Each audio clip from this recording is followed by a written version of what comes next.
Good afternoon, everyone, and welcome back to another Adobe XD challenge. My name is Howard Pinsky, Senior XD Evangelist here at Adobe, and today we're going to kick off a new set of challenges talking all about marketing banners. If you do want to participate and follow along, there is a link in the description of this video, or you can head on over to, switch over to my screen. The button's not working. There we go. Now it's working.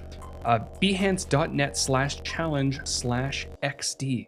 Grab the template right down here. You can also re-watch this video. Again, today we're going to be talking about marketing banners, and we're going to be designing several banners, time permitted, and we're going to be using components and document assets, colors and character styles, all that fun stuff to make sure that we can very easily edit those banners across all the different formats. So we're going to hop over to Adobe XD and we are going to get going. If you are tuning in live, a big hello. Welcome. Hope you're all having a great day. And here is the template that we're going to be working off of. Brand new, shiny template. I got a little bit bored, so I decided to redesign parts of the template. And we have our prompt at the top. We have some inspiration to kind of give you some ideas. Of course, you can go to Behance or Dribbble or any other website to get some inspiration. We have our lovely resource booklet. Slight tweaks, but Andrea Hawk did an amazing job at putting this together. And in each of the new templates, we're going to have a tips section. So this one links to Adobe stock if you want to download some assets. Some of them are completely free. I'll show you that a little bit later. Some of these tips sections have links to videos or other resources that you might find. Weird audio is going on. Oh no. Is it just, let me know if anyone else is experiencing some weird audio, and I will take a look at it. It might be the background music. I'm gonna mute that. For some reason, it's been doing that lately. I tried it and it was fine, and now it's not. Must be a thing. Anyways, so we're gonna go ahead and get going. We're gonna be designing two banners today. We're gonna start off with a square version, and then we're gonna move on and adapt that to a longer version. And we're gonna be using this lovely, delicious looking hamburger, which again was found on Adobe stock. And you can view the source by selecting this artboard and pressing the play button and clicking on it.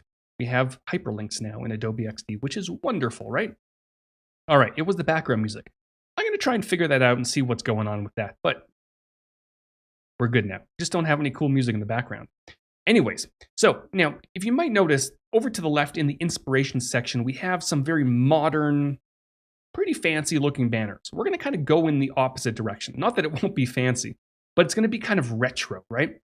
So with this artboard selected, and I'll encourage all of you to kind of go in your own direction. Have some fun with it. You don't, if you feel comfortable, do something completely wacky and different. You don't have to use a hamburger. You can use a hot dog or a taco or a sweater. I don't know, anything. All right, so we have our artboard selected, and we're going to set the fill color for the background. And since we're going retro, I'm going to go, maybe I'll bring it up a little bit in the orange, and then maybe do something like this. I'll just pull out the color a touch. We'll start in this area here. We might tweak it later on. We're going to see. I am working on a color UI kit and library with all sorts of different colors, and retro is going to be one of them. And my dog is running around like crazy. All right, so what we're going to do now is we have this looking pretty good. I'm going to add a border to this artboard. So I'm actually going to grab my rectangle and draw one out. Make sure it's in the center. I can hold down my Alt or Option key and hover over the sides to make sure that it's nice and even. So about 20 pixels from the sides. Of course, if you're using an 8-pixel grid, you can use 16 pixels or 32 or 24, anything like that. And then in this case, we don't want the fill activated. So I'm going to turn that off. And I do want the border activated. I'm going to make it a little bit thicker. Let's try about, 12. We'll start with that. And for the border color, we're going to stick with like a reddish orange. At least for now. We'll see what that looks like. It might blend in a bit too much. We'll try that. But we're also going to separate it a little bit by adding another border on the inside. So if I duplicate this, Command and Control D, I'm going to bring this in on both sides. I'm holding down Alt or Option and dragging on in. And this one is going to be set to more of a yellowish color. Something like that. And now that we've started to add some colors to our design, what I want to make sure to do is add these colors to my document assets. So with either a single element selected or the entire artboard selected, over within my document assets, which you can find right down here at the bottom, I'm going to press the plus button beside colors. That's going to take all the colors of the objects that are selected, in this case everything because the whole artboard is selected, and it's going to add them directly to my document assets. So once we do get to adapting to another banner, we'll be able to very easily edit those changes, and then it'll push it everywhere else.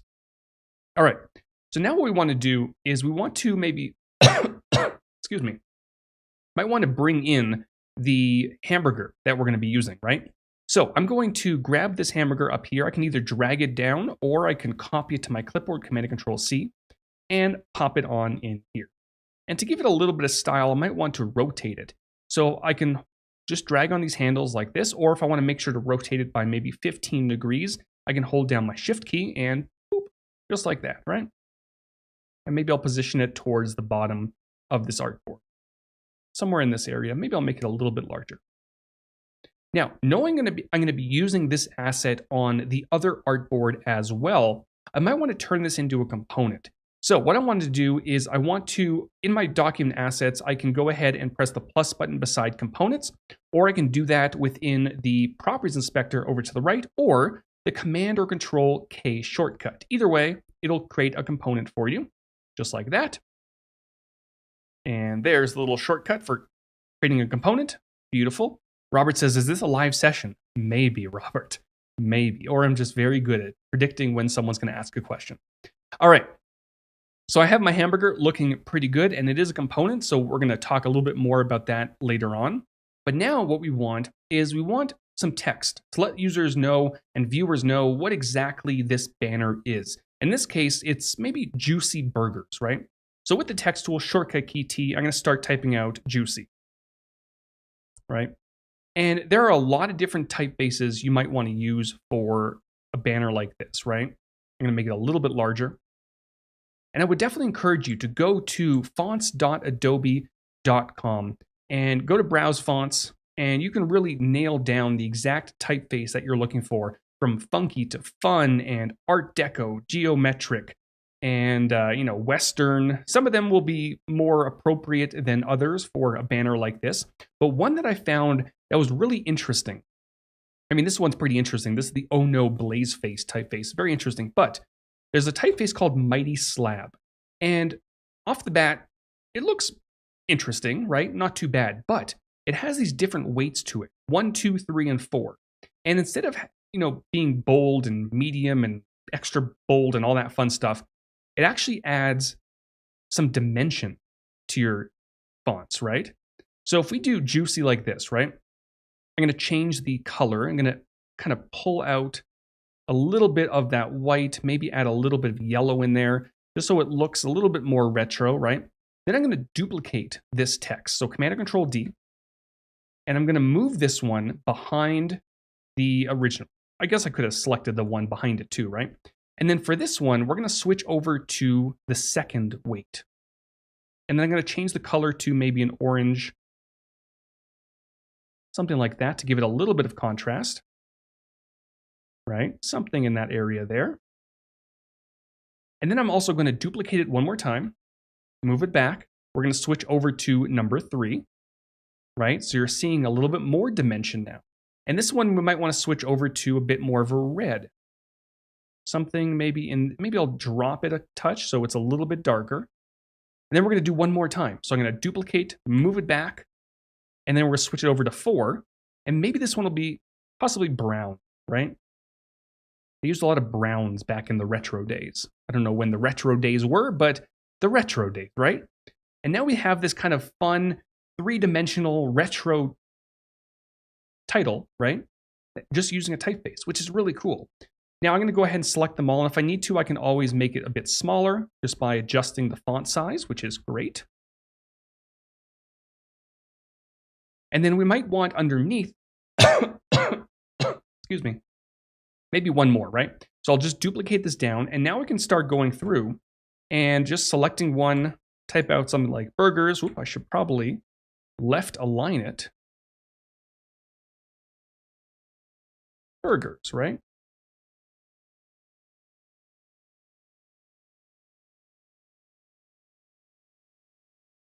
There we go. Perfect. I'm going to make sure to group both of these groups of typefaces. So this will be burgers and juicy, just like that. And then I can start positioning this into place. So maybe I'll want a little bit of overlapping going on here. And I'll select both. Maybe I'll rotate it by 15 degrees and then position it somewhere in this area here. And what I'll probably want to do is make sure that I also add these colors to my character style, to my document assets as well. So hopping back over, I'm going to press the plus button, and there we go. Now, what we can do is with all of them added, they're all selected right now. So if I right click, I can create a new group from selection, and I can call this maybe text. That way I just know that all of these are part of our text layers, right? Let's go ahead and make maybe our burger a little bit larger. There we go, it's starting to come together. Now, one more thing we might want to add is sort of a call to action or some sort of a highlight just to get users and viewers really excited about this hamburger, right? So, you know, in the retro days, they use all these fun shapes like stars. I keep saying retro days, I don't even know what that is, but these stars with like some text on it. So what we can do is with the polygon tool, shortcut key Y, I'm gonna draw one out. Now, we probably don't necessarily want a triangle.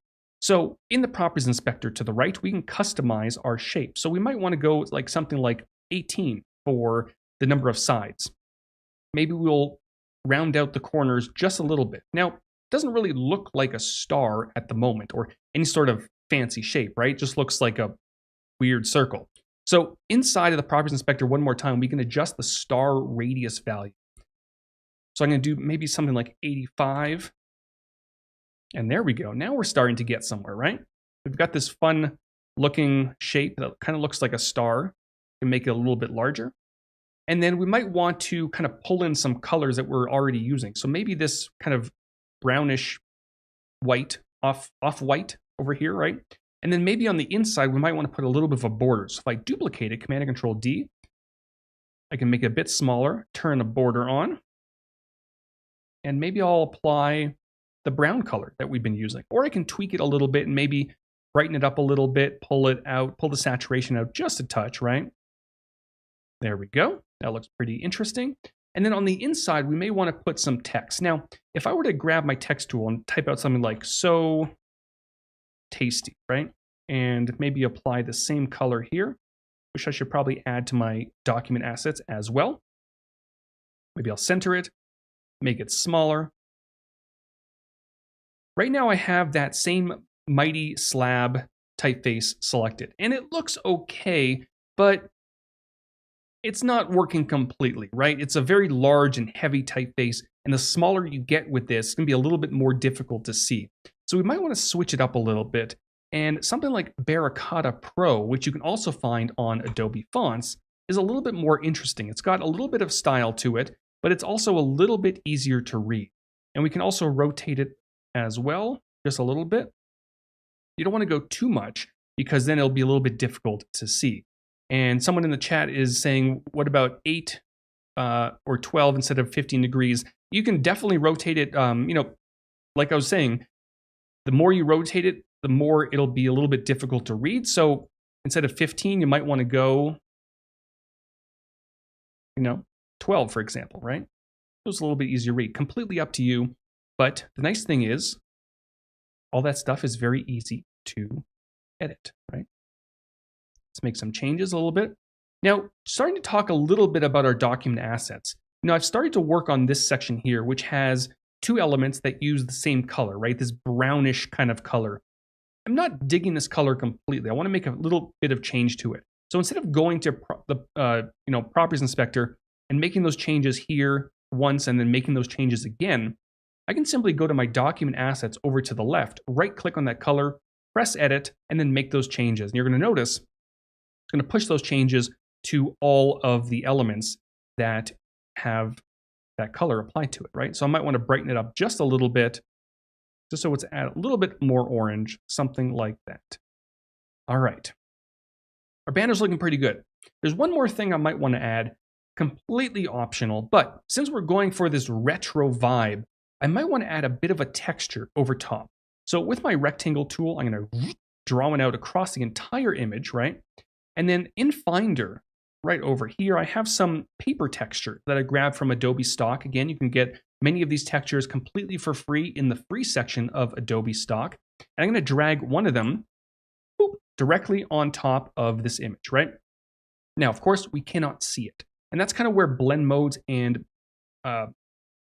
opacity comes into play. Opacity, that's the word I was looking for. Now, if I were to just adjust the opacity, it looks okay, but we really want to start blending some of the lighter colors and the darker colors with the elements behind it. And you can try things like soft light, which looks okay. Overlay, not bad. But I think for something like this, where you're really find nice results, is multiply. Now we're starting to talk.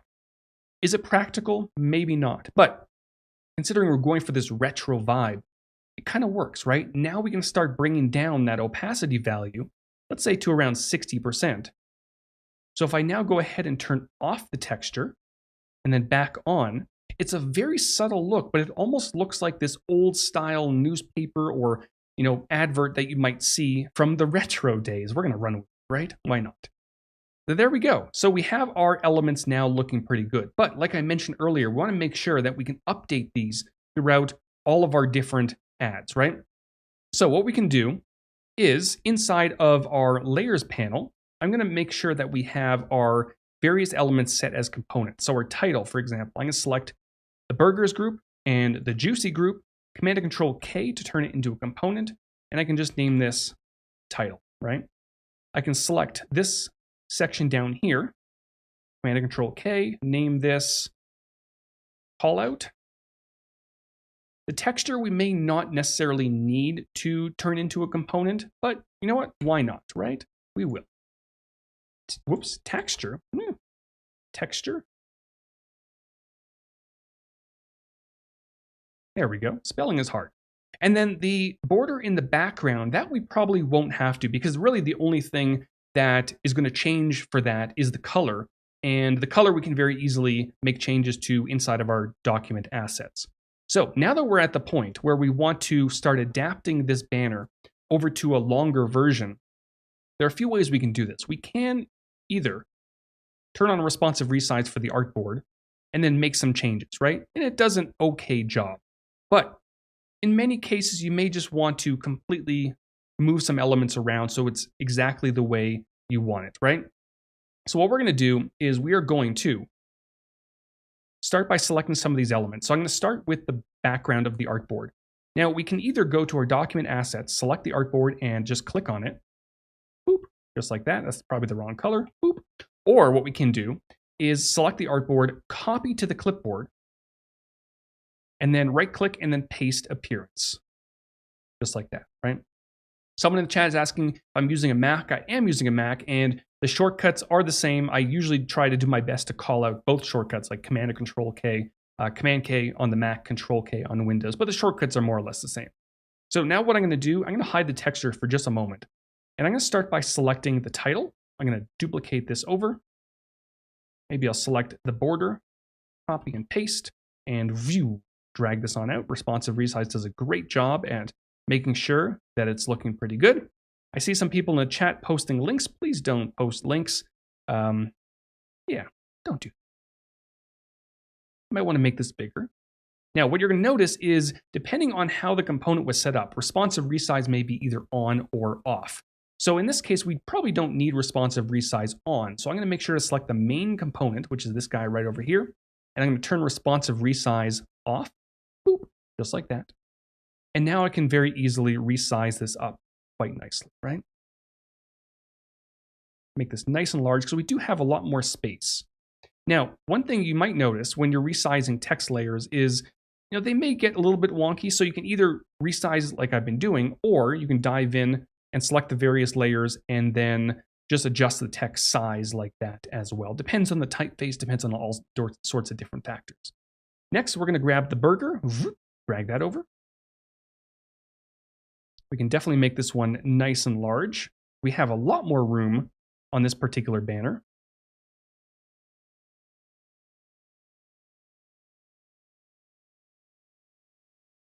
It's really interesting when you have different formats, whether it's square or long or widescreen or tall. You can get very creative with some of this stuff. Make things a little bit larger, some of them a little bit smaller. Got to have some fun with it, right? There we go. Now, in this particular instance, it may not make sense to have this element here. So we may want to fill this section with maybe just some additional text, like now available, for example, right? Maybe I'll put an exclamation mark so people really know it's available. And I'll apply, I'll apply maybe this color here. I'll rotate it, make it a little bit larger. Somewhere in that area.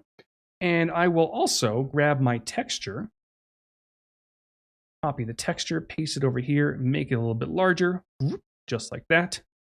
And we now have our modified banner. But like I was talking to you about earlier, the main purpose of using components is to make sure we can keep all of these elements up to date across all the different banners. You can imagine a world where you're designing not just, one banner, not just 2 banners, but you might have like 15 banners, possibly 20 banners, 100 banners. A lot of marketing designers have a lot of different variations.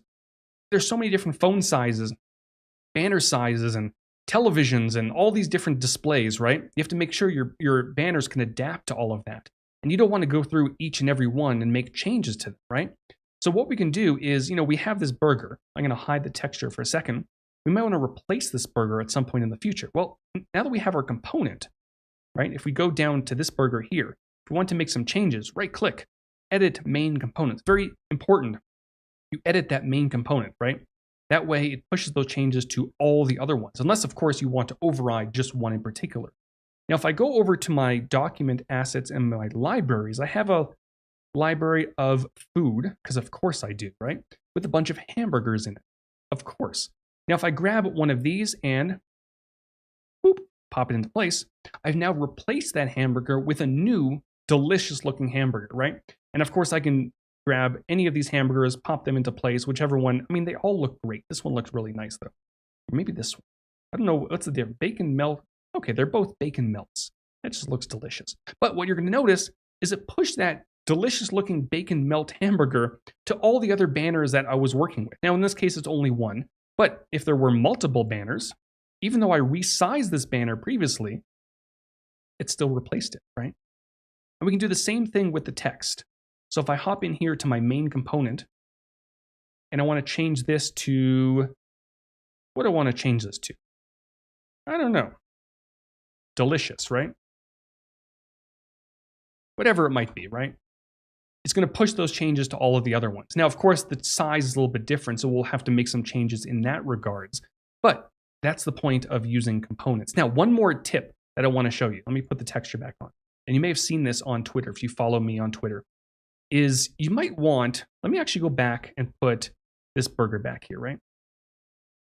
You might want possibly some hamburger seeds kind of floating around your banner, but you don't want to make every single hamburger seed. That's going to take a long time.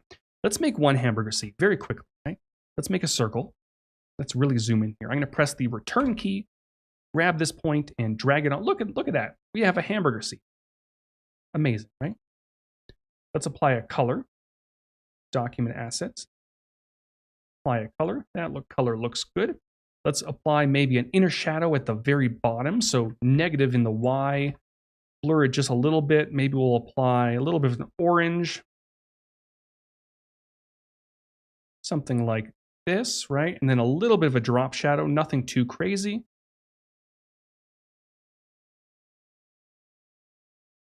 Something like that, maybe. Maybe we'll drop the opacity a little bit more, right? So we have one hamburger seed. It looks okay, but I don't want to go through and go duplicate, rotate, duplicate, rotate. No one's about that life, right?